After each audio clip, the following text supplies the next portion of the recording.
Hi Aquarius! Welcome po sa ating channel at ito ay inyong Daily Gabay Tarot Reading for September 22, 2024. Please be reminded kung naka-resonate kayo, comment down. Kung hindi kayo naka-resonate, ibigay niyo po sa iba kasi general reading po ito.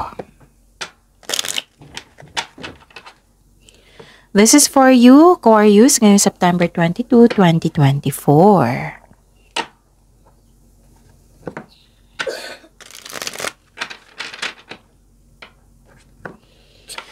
Maraming salamat po sa inyong patuloy na suporta at maraming salamat din po sa mga hindi nag-skip ng ads.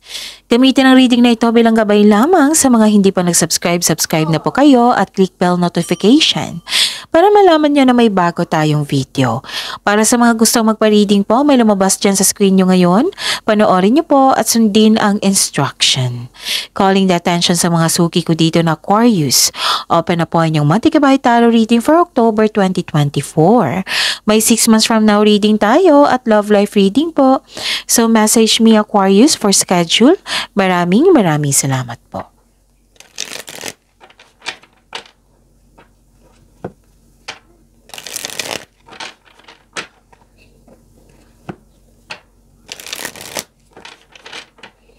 Para po ito sa inyo Aquarius ngayong September 22, 2024.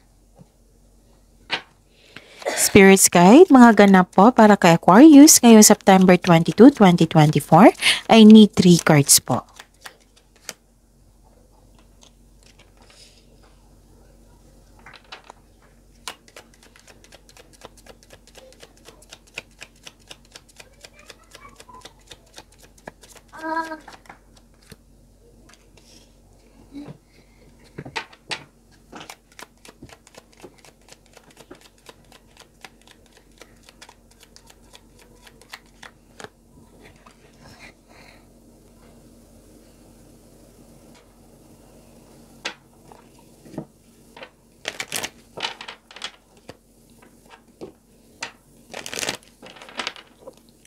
Spirits Guide, message nyo pa para kay Aquarius ngayong September 22, 2024. I need 2 cards po.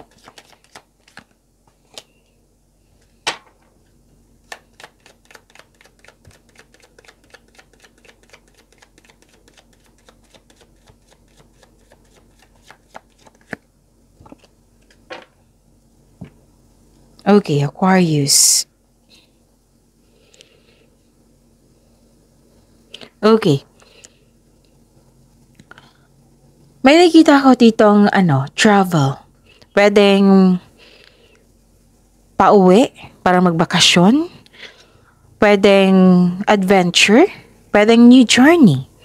Pwede din itong matagal mo ng desisyon or matagal mo ng plano, binigyan mo na ng aksyon. Pwedeng paglilipat po ito ha. May transformation, transition, movement. Yes, yan nakikita ko dito. Pwede din pumunta ka ng city proper para may bilhin, ganon. Basta may pagbiyahe. Okay. Pwede paglipat din ng isang bagay. Nag-relocation, ganon.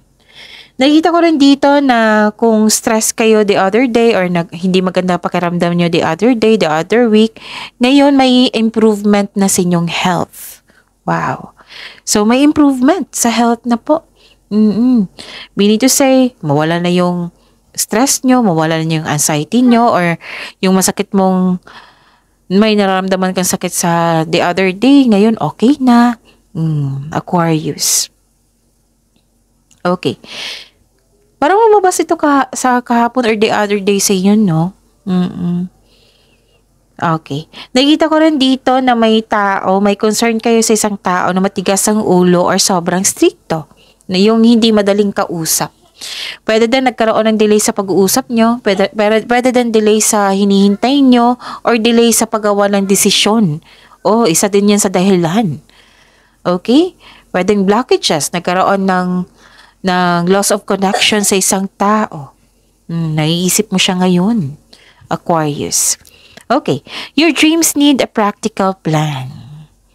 Yung sabi ng card dito, It might be, di ba sabi ko kanina sa inyo dito na maarahil nagkaroon ng delay kasi you hesitate too long.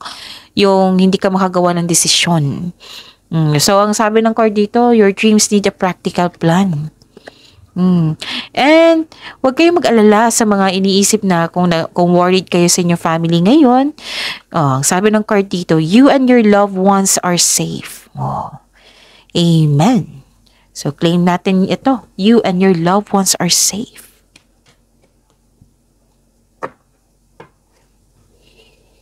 Spirits guide. Energy po ni Aquarius ngayong September 22, 2024.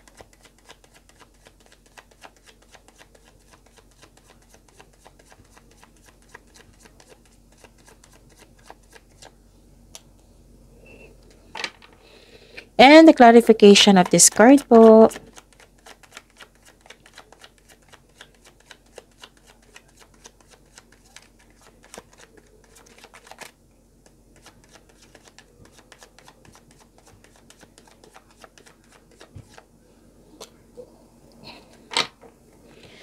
This is a daily reminder. Kailangan din natin ma-remind kasi may mga bagong subscriber po tayo. Okay? Para hindi nyo rin makalimutan, para hindi kayo maguluhan, para hindi kayo malito. Panoorin nyo po yung last 4 days kabay tarot reading nyo po. Like for example, napanood nyo ito ngayong September 22, 2024. Panoorin nyo po yung September 21, 2019, 18. Kung may nakita kayo or narinig kayong repeating message, kailangan nyo po iyan bigyan ng atensyon. Kung maaari po, bigyan nyo po ng solusyon at aksyon. Calling the attention sa mga suki ko dito na Aquarius, open na po inyong Monty Gabay Tarot reading for October 2024 na po. So, open na po ang inyong Monty Gabay Tarot reading for October 2024. So, may 6 months from now reading din tayo at love life reading po. So, message me, Aquarius, for schedule. Maraming salamat po. Kamusta ang energy? Aquarius. Nagpasya kayo dito, naging honest kayo. And this is your energy card also. Nakita ko dito yung ugali nyo, matalino, matapat, diretsang magsalita. Seryoso sa buhay, respetadong tao, nagsaset ng boundaries. Nakita ko dito na may energy dito. It might be this is you. You are a mother figure or single parent or widow. May nakita ko ditong energy. It might be this is naiisip mo may naiisip kang isang mother figure. It might be this is you also. Pwedeng single parent. Okay? Pwedeng may influence na isang mother figure sa araw nyo ngayon, Aquarius. Okay. Nakita ko rin dito na magaling kayong gumawa ng desisyon. Ginagamit nyo yung talino nyo, yung lohika nyo para makagawa ng desisyon. Tapos sabi din dito na manindigan po daw kayo para sa iyong paniniwala. Focus po daw kayo sa logical at katwiran kaysa umasa sa inyong emotion. So this card asks you to use your intuition para gabayan ka kung sino o ano ang kinakatawan ng card na ito sa iyong sariling buhay. So makinig po kayo sa inyong intuition, sabi ng card niyo po dito. It might be na may mensahe ang intuition nyo sa inyo kasi si Gemini and Libra may mensahe din ng intuition sa kanila. Okay? So makinig sa inyong intuition. Kasi sa intuition, siya yung magsasabi na may sikretong nagganap, may taong hindi totoo sa inyo, siya yung magtuturo kung saan patungo na path kayo, na patungo sa right path, patungo sa success, siya yung magtuturo. Okay? Mag-connect kayo sa inyong intuition. Okay. Parang kailangan mo ng kausap. Lumabas to kahapon kung hindi ako nagkakamali sa inyo, Aquarius. Para may gusto mong kausap na mag-discuss ka sa iyong plano sa buhay. Like for example, sa career mo, na gusto mong mag-ask ng experiences nila, opinion nila. Kasi may pagpaplano dito Pwedeng pagpaplano ito sa pag-angat mo kasi everyday ko nang nakikita ko dito na si Aquarius is very focused sa career and money nyo. So, ang sabi ng card dito, tsakin nyo po daw makagawa kayo ng diskarte sa iyong layunin sa buhay. Yan. Okay? So, ano pa? Nakikita ko dito na may naisip ka na isang, pwedeng grupo ng tao ito or dalawang tao. Basta nagkaroon ng disharmony, hindi nagkaroon ng pagkakaisa. Pwedeng delay sa pag-uusap or nagkaroon ng obstacle sa inyong goal. May may nakita nga ako dito na 'di ba may nasabi ako kanina dito sa inyong oracle na may loss of connection or hindi nagkaroon ng pag-uusap. Kahapon pa to Aquarius. It might be na mismo sila or siya. Nagkaroon ng disconnection dito Pero actually, Aquarius, may opportunity na maging maayos to. Kailangan mo lang ng mahabang pasensya. At makinig din sa iyong sarili, makinig din sa kanila, ganon. Pwede, communication is the key ito bakit mo titiisin yung sarili mo? Oo, instead kung nag-alala ka, instead may nag-aabuso sila, pwedeng mong ipag-pray. That is the most powerful thing to do. Prayer. Hingi ka din ng divine assistance. Ipag-pray mo na sana'y magiging okay kayo, sana may matutunan din sila. So, ang sabi ng card dito na may lesson kayong makukuha. Nangyari ito kasi may lesson dito sa journey nyo. Kailangan mo lang ng pasensya dito.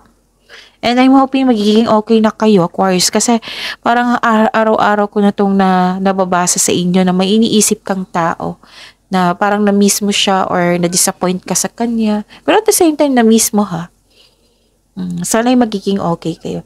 Kung nag-alala ka sa inyong family, your loved ones, may mensahe dito. You and your loved ones are safe.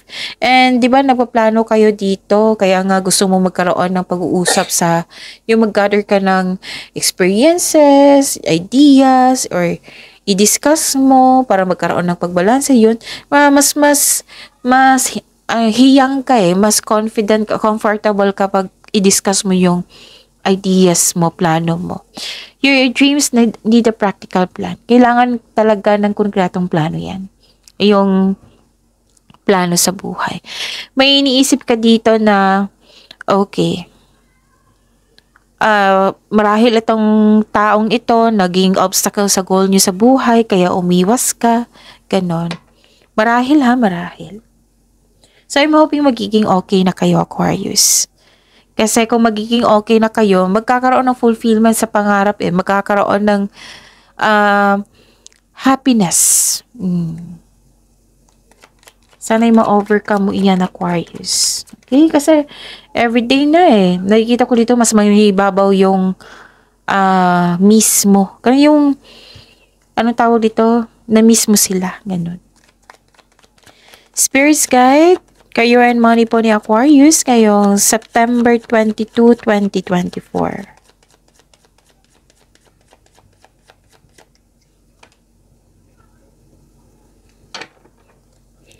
And the clarification of this card po.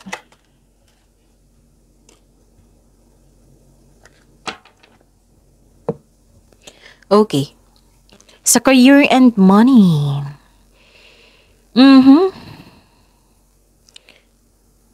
You felt empty?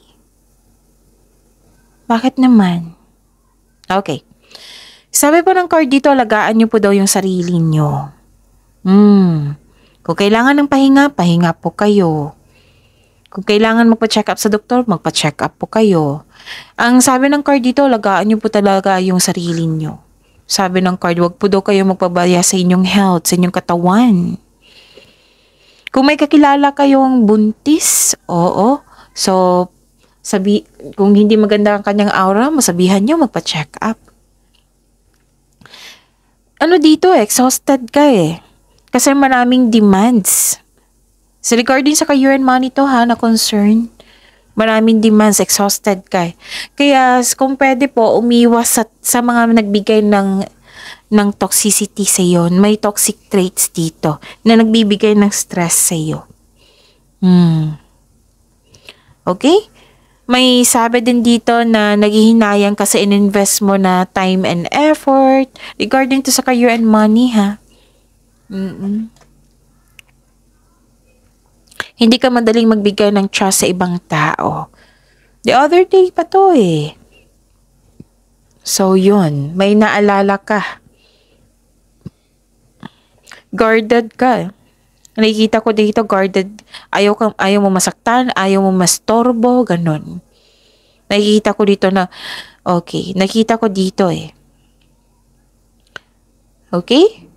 So, yung paalala ng card dito na you have to focus on self-love. Take time for yourself.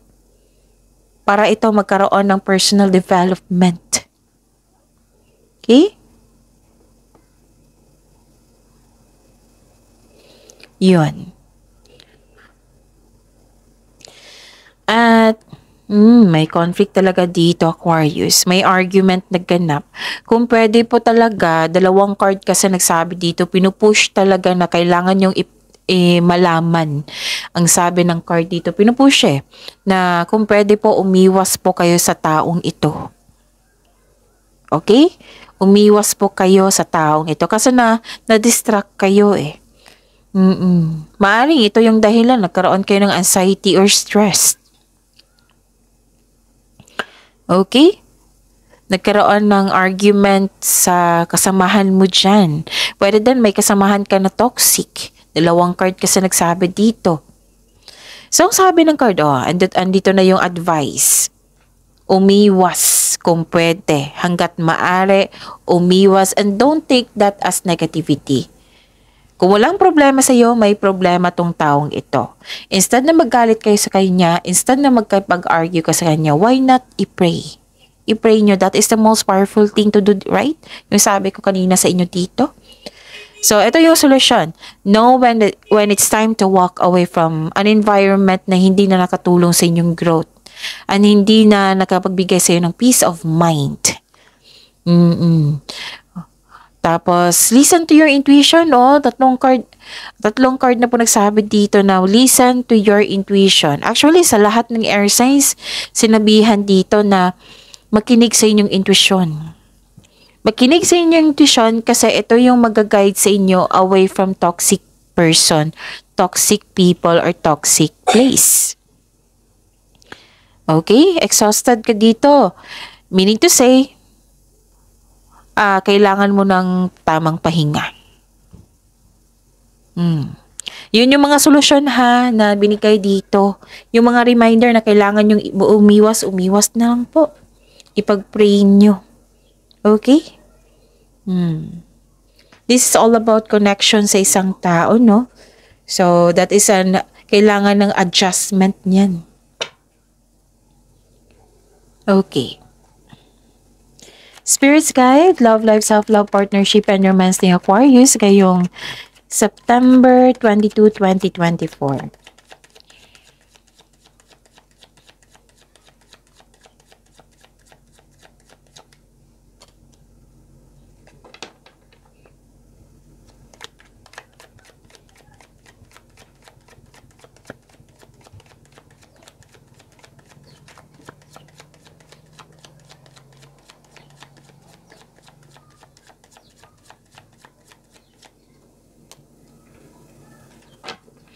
Maraming salamat po sa patuloy na tiwala at suporta sa ating channel.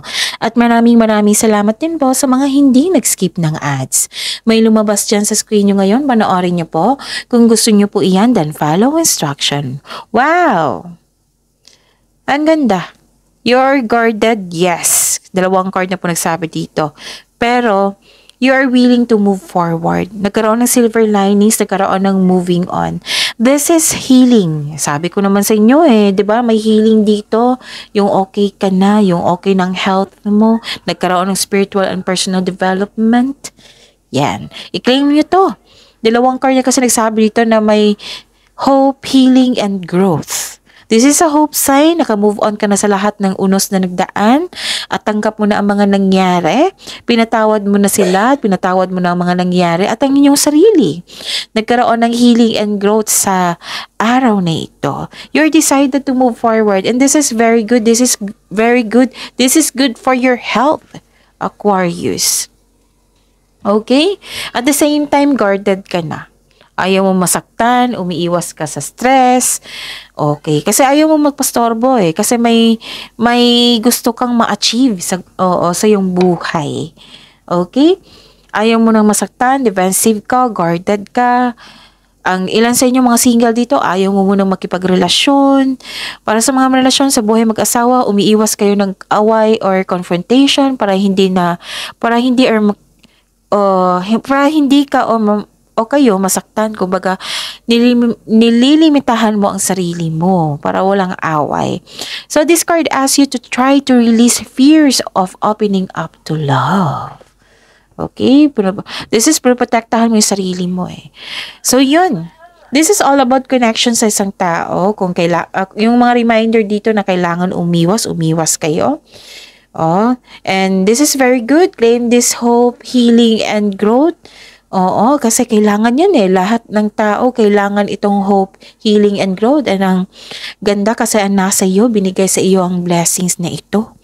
So, yung paalala dito na you need a practical plan sa inyong goals sa buhay. And kung nag-alala ka sa inyong mahal sa buhay, you and your loved ones are safe. Huwag kayong mag-alala. Tapos, kailangan mo ng pahinga Okay? Kailangan mo pahinga, pag-unawa at mahabang pasensya. Okay? So, claim positivity, claim blessings, positive affirmation ay kailangan. I am loved, I am healthy, I am blessed, and so on. See you tomorrow, Aquarius. Please like, subscribe, and click the button for notification para updated ba kayo sa daily tarot reading natin. Maraming salamat po.